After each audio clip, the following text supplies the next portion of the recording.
Okay, so I thought there was some.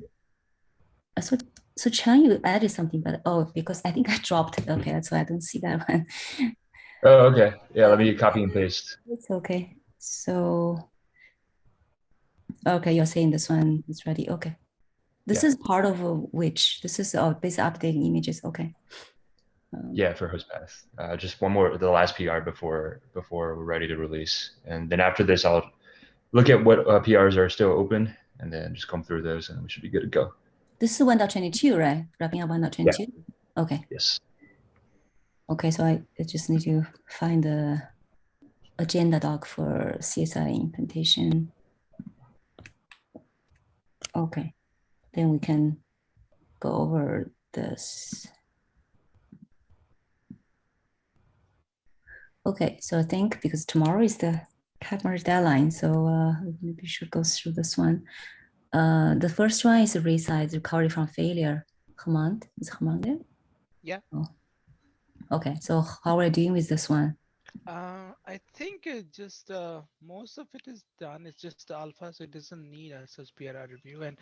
And there's some like I was speaking with Michelle and Yana. Like we need to clarify the version skews. Yes, the version skews is a problem. If there are two problems, and one was if the resizer is if the kubelet is newer and the resizer is old, then the resizing will be stuck. And then so and similar thing is if the resizer is new and kubelet is old, then what will happen is that kubelet will ignore the safety checks that we have put in place so that it should not retry failed expansion like according to the KEB. Mm. uh, that will be so. I think for both of these we'll have to pretty much like document that the external resizers minimum version of external resizer once the feature right now when it is in alpha it will be feature gated in external resizer, and in when it goes to beta and enabled by default, then we'll have to document the minimum version of Kubernetes that the external resizer needs. The workaround that we discussed previously, looking at kubelet version, not sure if it works because resizing can happen independent of whether pod is running or using the volume or not.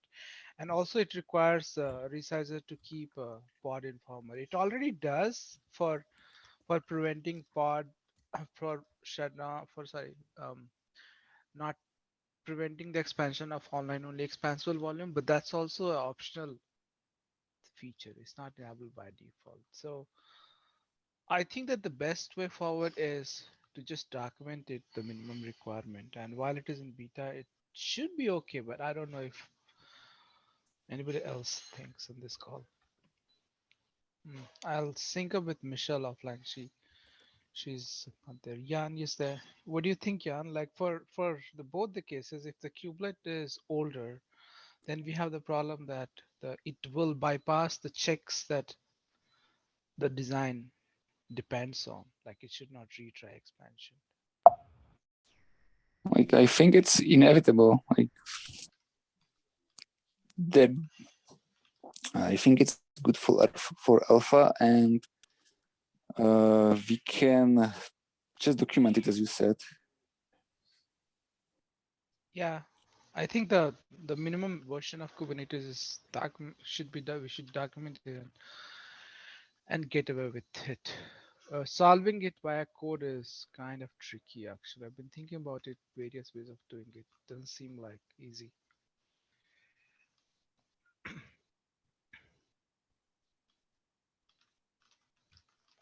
So generally I think the design looks good. I think for now, till now, I'll sync up with Michelle if she's going to LGTM it today or tomorrow. Okay? Okay, basically, yeah, looks like Michelle says her computer updated and completely broke or something. She has some problems. Okay, so you probably want to check with her. I'm not sure when she can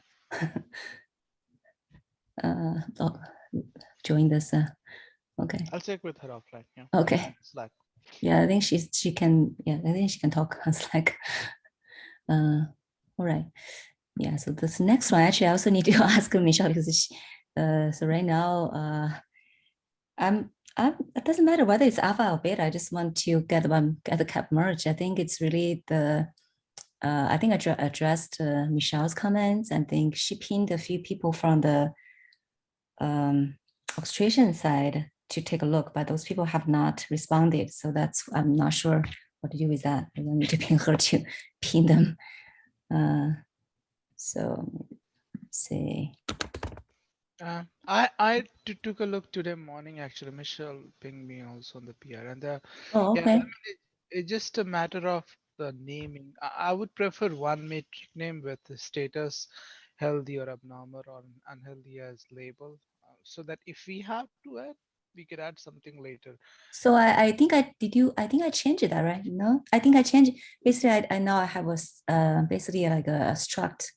It's a status. It's basically the boarding house stats. Then we can have multiple field. So the first one will be abnormal. In the future, if we add some other states, we can add there, right?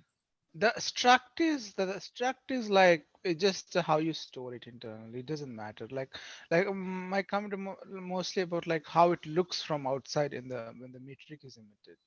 Oh, And the struct also, like, yeah, I mean, I think the struct is not really a blocking thing, but the struct is also used by C advisors. I think so.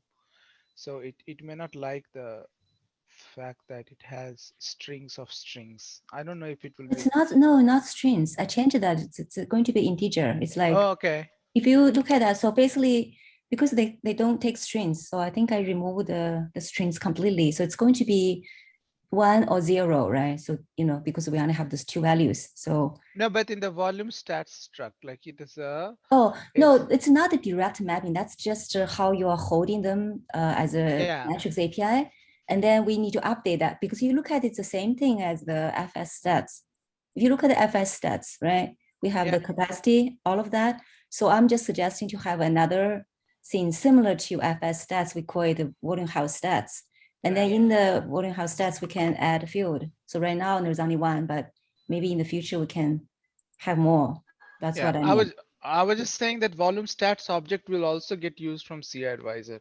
It may not like what we have put in there. Just to be like. But then what about FS stat? I mean, it's the same, right? I'm not understanding. I'm adding the same thing in the same place, basically. Why does not like this one, but like the other one? I'm not getting what. Because it expects a format for the existing, like FS stat, it expects a format. Like it's our implementation detail, but the metric emission and how it is stored in kubelet are two different things. That's what I'm trying to say. The first thing is that the metric emission right now, even right now also it says volume stats health abnormal. That's the name of the metric. And I was saying that like maybe we should have one name, volume stat status health, with different statuses, healthy or abnormal, and then. But that's not my understanding how FS stats works. FS stats have several metrics inside. In it, there's a like total like availability or something like available. But you cannot put this metric in that metric anywhere. Like that metric is numerical. Like the. Oh, not. But I mean, this is also numerical. This is not a string. We cannot have strings. This is either 1 or 0. It's an integer. We can have strings. Sure, but those metrics are like for capacity reporting. Those metrics, I forgot how they're named, but they have like the used. Each one has a name, right? So that's why exactly. This one also has each one has a name, right? Abnormal has its own name. I actually don't see how what you said can work. Just have like one name and then have multiple. I have not seen any example of that. How can that work? Because you provide one, right? You basically, it's like a one-on-one mapping. You have one metric, then you have one thing that reports to that. This is how you can take a look at like kind of how the volume operations metrics works. that's kind of the same thing. We don't have a metric per operation, but the actual operation is a label. That one is it's actually a float. I see that it's a float, and then it has a label, has a one label that says migrated or something. There's that's multiple different. labels on it. There's operation name and status on the end plugin. I think there's That's actually, yeah, but it's a different, that's like so it has a number that is the main metric, and then it has a label which it says it's a plugin name, migrated, something like that. And operation and status. But yeah, but this case is different. It's but this one, what is the main metric? The labels is a separate thing. We can always add labels if you want, because right now I'm trying to follow whatever. For the other one, they're just like namespace and the name. But that's the thing. We should not follow those other those metrics. The existing. We should not be following that. No, we're collecting at the same place. That's why I was trying to follow the same thing. It's just a metric. It could be imitated with any name. Like any. So if you want to add other, labels, that's fine. But then what about the main metric itself? What do you want that be? I guess that was the one that I'm not getting from you. So we don't have really a float. This is just it can only be 1 or 0. That's fine. So like the way the matrix we define our own type, like metric health type. We can define a type of gauge, and it will have two value, 1 and 0, and it will have the status as one label, and then the PVC name as another label. So the status so what will be the status? Healthy or abnormal? Status would be abnormal, but then we already have one like a number 1 or 0 to indicate it's abnormal. Oh, okay. Okay, that's a good point. That's a good point. Like, yeah, if we do that, then I mean, the main idea, I think, is that it's not necessarily 1 or 0, right? We could have... it is just 1 or 0, right? We are not really, I guess we are trying to avoid from doing what is that? What do you call that? The enum type of thing, right? Is that what you're trying to say? I thought what the idea is every time if we introduce something else, we will add a new variable in CSI spec. So it's going to be a different one. So abnormal will always be there. Then next time we can add another one. If we have all, if we can ever agreed to add another one, we'll add another one. It's not going to be like adding. So it's not going to become 1 now, it has to be 2 now. So it's going to be, you also have this abnormal true or false, and then we have something else that's true or false. I believe that's what we thought. I guess the question is though, like, can we represent that as like the status as a label, and then the value is 1 or 0? That way, if we add a new status in the future, it's another value of the label, instead of having to create like a whole new metric. Oh, you're basically saying just have like 1, but the problem is what I believe the idea is in the future we probably have to provide 2 anyway. 1, so you could have 2. 1 would be abnormal or not. The other one could be I don't know what would be a other condition. Like degraded or something. Yeah. So you probably have 2. You probably have to have both anyway. So then what do we do in that case? That is that will work, right? Because as a label you can have abnormal or degraded. Oh, you're basically just saying we just have 1 general volume status, and then we could decide in the future to just have 1 that says labels as abnormal, or maybe both abnormal and degraded, or just 1 of them. Is that what you mean? Even if something is both abnormal and degraded, I think the metric will still work, right? You mean 1 label? Well, that's the problem. Then you could have 1 saying abnormal but not degraded. Then what do we do, right? So you probably, in that case, you probably need to have 2 to differentiate that. Yeah, I mean,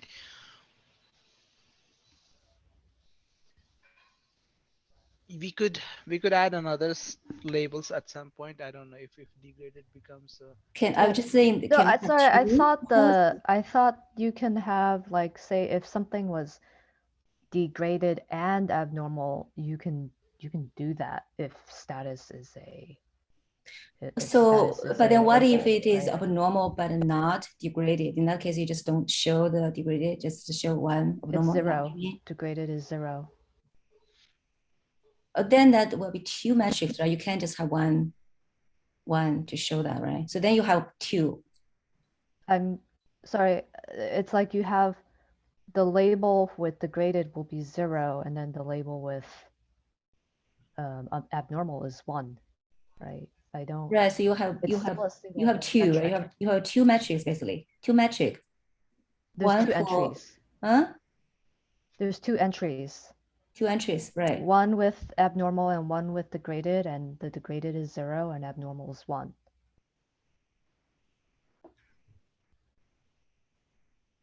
Okay. Yeah, I think yeah, we can have two metric. Yeah, that's the thing is that the metric like volume stats struct, like how the metric stored, it does not matter how it is emitted. That's just internal detail. We could figure it out, but yeah. Okay. So maybe I will update that to be more similar to this other voting operations instead of the existing FS stat thing. Okay. Do you still Michelle, can you still ask the, I mean, do you still need the orchestration people to take a look, or you think just you and the command would be good? I think it's fine, especially because it's alpha. I just wanted to make sure there wasn't some like other grand plan for that struct that we're adding to. Okay. But I think it should be fine. Okay. So, okay, so let me update that and then I will ping you both. Okay, thank you. Okay, Michelle, you want to continue? Now you're back. So did the first two. We can just keep going. Okay. Next one is Ben's data populator. Hey, am I still stuck on mute? No, we can hear you. Okay, yeah, before I was trying to talk and nothing I could do would get me off mute, so I like totally restarted my microphone. So with regard to 123, I'm adding some metrics to the KEP for the PRR for beta. We did talk about metrics several months back when we were doing our weekly data populators meetings, but we never wrote down the list of metrics, so I've got to remember. But I kind of remember what they were. I guess if anyone wants to suggest any other metrics that we should be gathering and collecting for volume populators, that would inform like a rollback. You know, that's what the PRR people are interested in, is what kind of metrics you'd want to have an eye on to see if the feature is working properly or not. And the kinds of things I'm thinking is just counting successful operations and failed operations and those kinds of things. Ben, So if I guess one question they have was if there is no volume populator, it's kind of going to be like hanging in that case. What do we look in that case? In that case, we don't really have metrics yet, right? It's going to be waiting. There'll be events. If there's no volume populator, that's what the data source validator controller is for. It's specifically for that case. Now, if there's also no data source validator and no populator, then yeah, it's nothing's going to happen. But that's the deployer's fault for not installing the data source volume data source validator controller that would give you that feedback. So okay, in that case, basically, user will be waiting, but nothing happens. Basically, right? There's no warning or anything.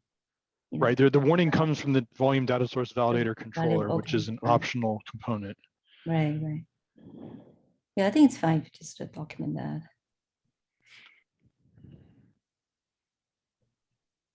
Is that something that David brought up specifically? I just saw. If you look at, he has some comments on that. Okay, I'll go look at his other comments too. I just saw the one about the metrics. That's the one that is on top. Basically, just at the bottom of the PR, he has a question saying if what if it's not there? I think. Okay. Mm. Okay. I I'll think answer you that probably one. want to at least address that in the PR. Okay. All right. And then, okay, next one is command FS group change policy. I think this is merged. Oh, okay. All right. Thank you. And next one is Jonathan's FS group option for opt-in. Yeah, this one's merged too. Oh, merge. Okay. All right. Next one, and chance delegate FS group to CSI driver. This one is merged also. Right. All right. The next one is Patrick is also merged. Cool. Okay, so this one, I think just waiting for the owner volume deletion policy. I think Yang is already okay. Yes. You want to I'm merge sort of it? okay. Okay. You want to merge it or you want to wait for? All right. If Michelle has no comments, then I'm going to merge it. Okay. Yeah, go ahead. It's fine. Okay. All right. Thank you. This one. Okay. So this one, we don't have any update. And then secret protection, I think there's still some review comments. I think because this one is pending on the Lian cap. I checked earlier, it's not merged yet. Not sure the status now, but so I think this one has to go in first. This one has there are some review comments going on. It looks like Jordan still doesn't like it, but he didn't say that it cannot go in. He has some comments thinking this is too complicated to address some issue like this. But he said, if you really want it, then you can implement this one as a admissions controller or something. So we'll see how that one goes. I think Yang, you're also reviewing this one, right? Do you have anything? Not sure. I'm reviewing that. Oh, you're not? I read that. I Oh, read okay. that definitely, but Okay. I don't think I'm the reviewer. Oh, okay. I remember seeing some comments from you. Okay. Yeah, I think there were quite a few reviews there actually on both. Okay, so we'll see. And then the next one, this one basically, we are not doing any, we're not doing any cap update. So we did some testing on this one. So it looks like this graceful shutdown looks like it's really tricky on like what node shutdown command you're using. So there's one command seems to be pretty like effective. There was one shutdown command basically, just a power off. It's a power off. Sys command power off. That one seems to be working very well. So if we use that one, seems to be fine in 1.21. But so there are a few other commands like shutdown now that does not work. I tried on my system also does not. It's not been picked up by Kubernetes, and also I tried from the vSphere UI. If I do, that's normally when I do shutdown, I go there. That's also has no impact, so it's not detected. Why do we care about the name of the shutdown command? I'm just saying that depending on how you shut down, the Kubernetes may not detect that as a graceful shutdown. Yeah, You thought you it's graceful the shutdown. way. It's the way that the feature they're using, I guess, a kernel feature to like get a notification when there's a shutdown pending, and it apparently only works if for certain shutdown methods. Yeah, but So I was there's one. gonna say I've seen systems that don't have a power off command, and you have to use a different way of shutting it down. Yeah, then probably won't be detected. You have to actually try it to know. So the shutdown now command actually is documented in their blog, but maybe that only works on certain systems. Because I found this feature also is kind of a also depends on like your distro or something. Because there was one bug opened for Ubuntu, there's certain like grace period. There's certain things does not work or something. There was one bug that that I'm aware of. Yeah. So So that's one thing. me and Jinx synced out about this one a little bit. Okay. And I spoke with Mrinal also. So the feature depends on system D inhibitor hooks actually, and that's why it doesn't work in some.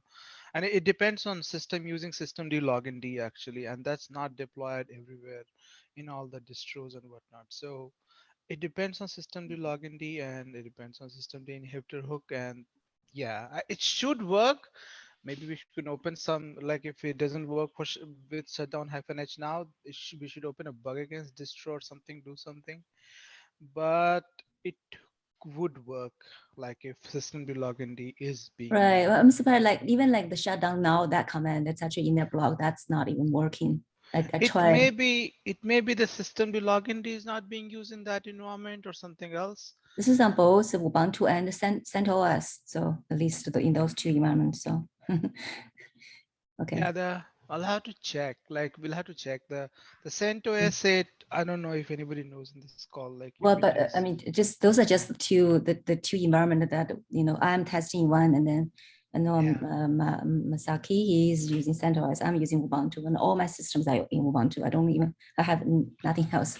So it also depends on how the shutdown hook is delivered to the VM, to the machine. Like in apparently GKE, they did something to GKE looks like, yeah, they actually have one command just for GKE that looks like they say that works, right? But if I use any command from vSphere UI, it's not working at all. libvirt APIs also have similar hooks actually, where it can deliver a graceful shutdown signal to VM. Maybe we need to look into something similar. But beyond that, there's also the thing with the pod priority, and there's another cap that is called priority class based graceful shutdown. So basically right now it has only 2 configurable parameters, and those are kubelet parameters, and they're kind of not very fine grained. And if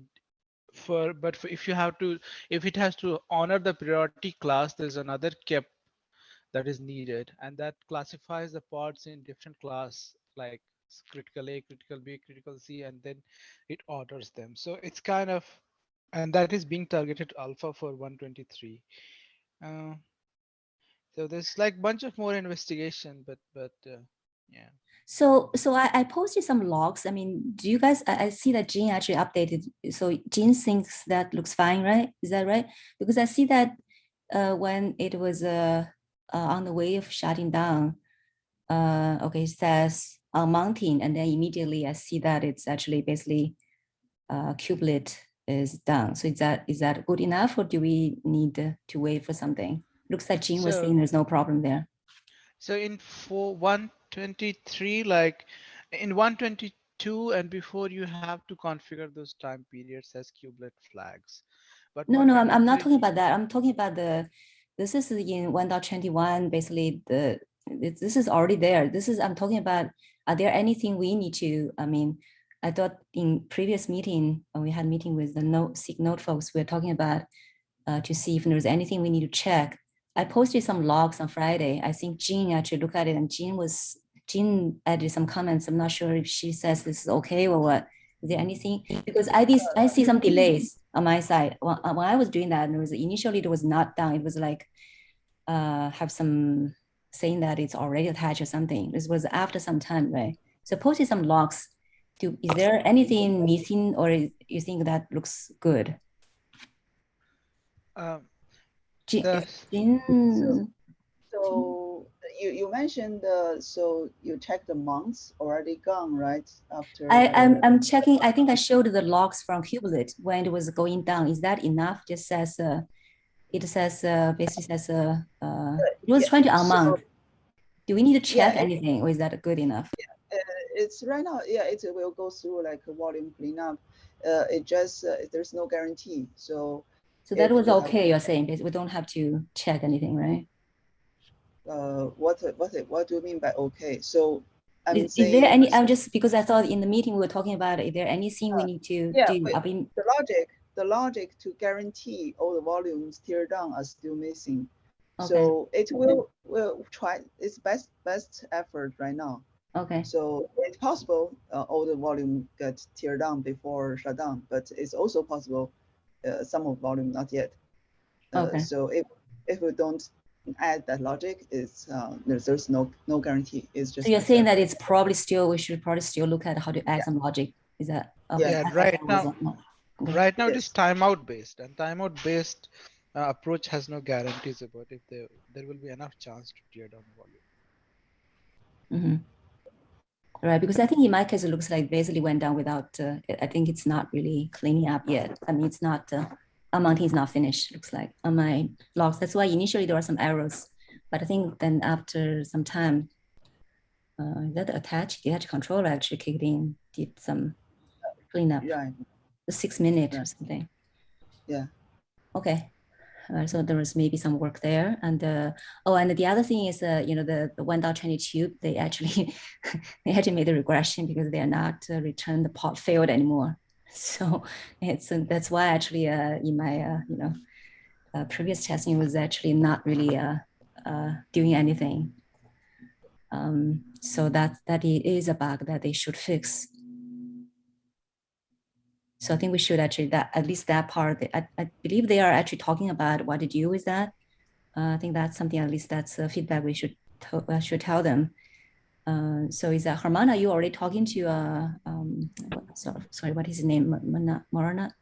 Murnal. Yeah, can you tell him that, so basically in 1.22, since they no longer change the status to be pod failed, yeah, then that's actually no longer working. Yeah. 1.21 seems to be back better. Yeah.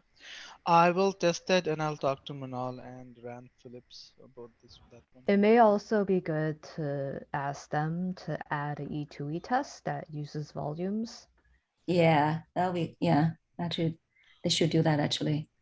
Then if that, because in that case, then this will be discovered earlier. That was, they changed that in 1.22.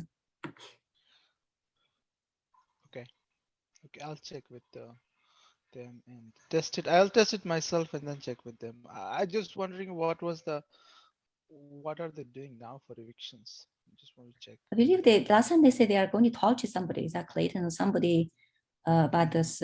Because they are also thinking maybe they need to do something with this status, because right now they're not returning failure. I think they mentioned something, but I'm not sure if they have talked or not.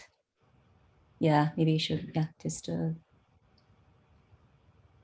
talk to him about that. And okay, so then maybe it's fine. It's just to continue, just to make sure if they have the E2E test, then that, you know, that'll be much easier for us. We don't have to go chase down all of this. Hopefully a lot of those will be discovered during E2E test. Okay, do we have anything else for this?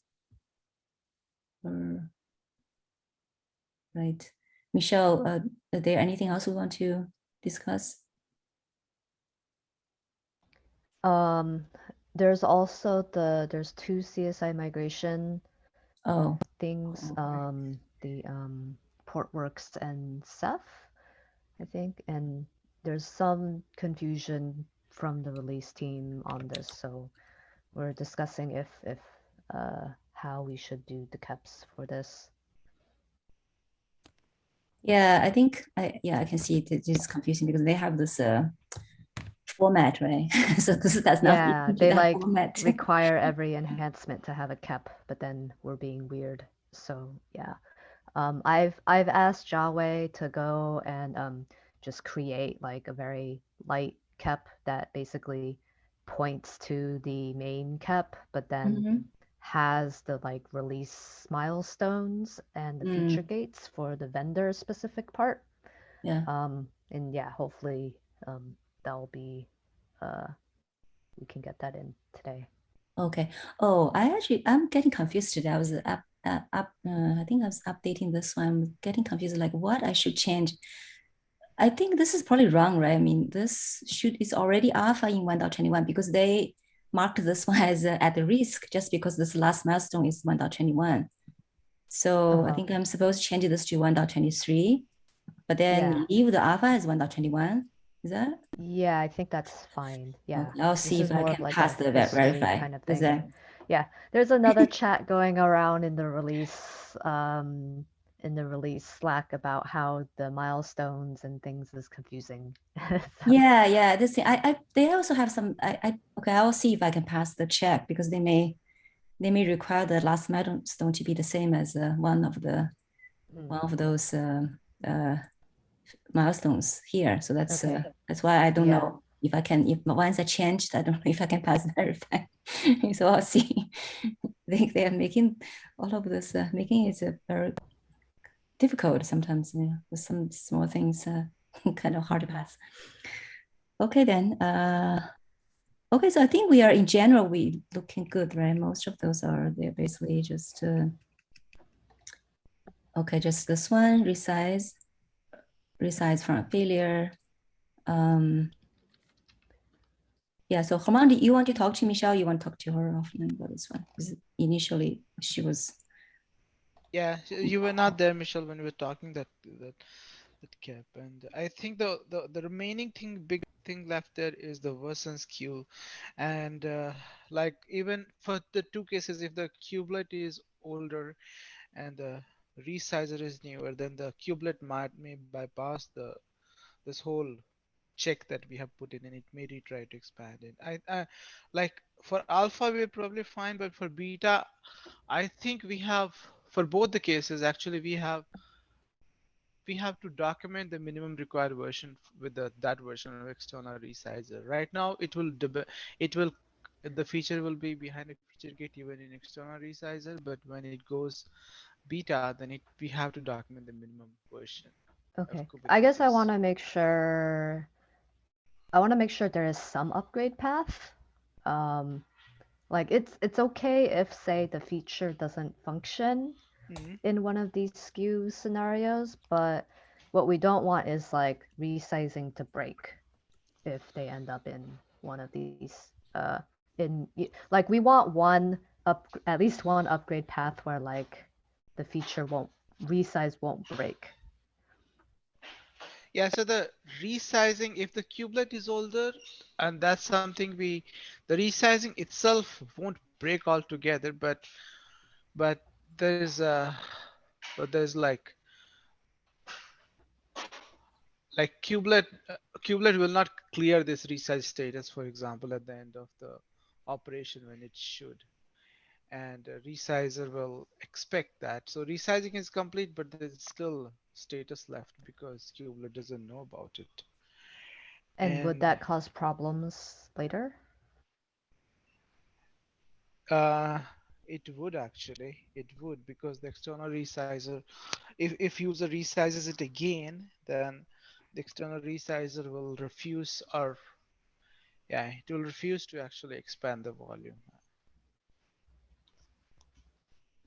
And okay. I mean, I guess we need to think about how we can support upgrades, because upgrade and having version skew with like -2 kubelets is definitely a sort of a requirement. So at least one, I think if we can figure out at least one scenario where we can be backwards compatible, I think that would be good. Okay. I'm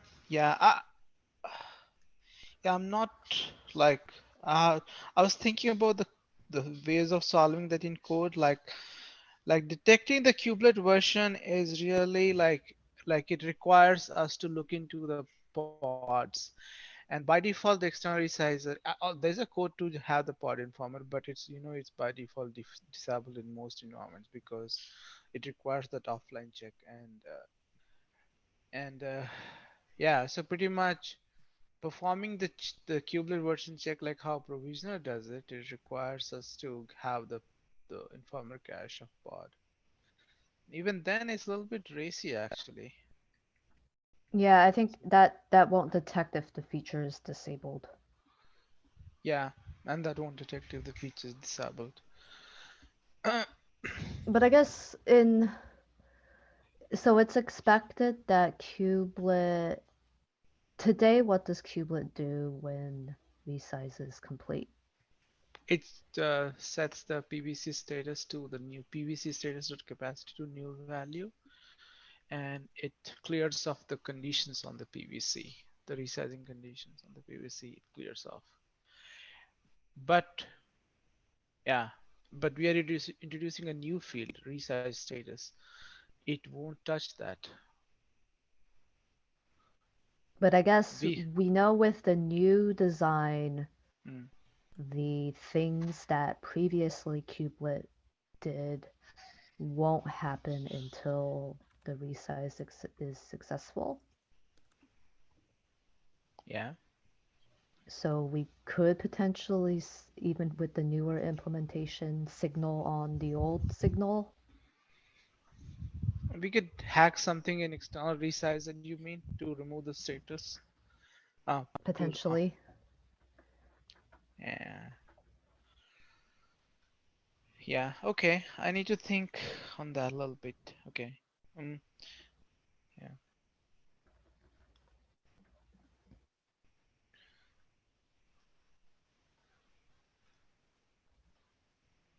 I'll think on that and Okay. see if it's possible to do that. It sounds good. I mean, I think it's okay if the recovery from resize part doesn't work when kubelet is older, but I think we want to make sure that the normal resize will continue to work.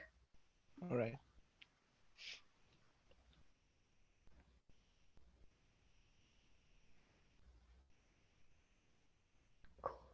Cool. Thank you. Do we have any other topics? All right. That's it then. Thank you.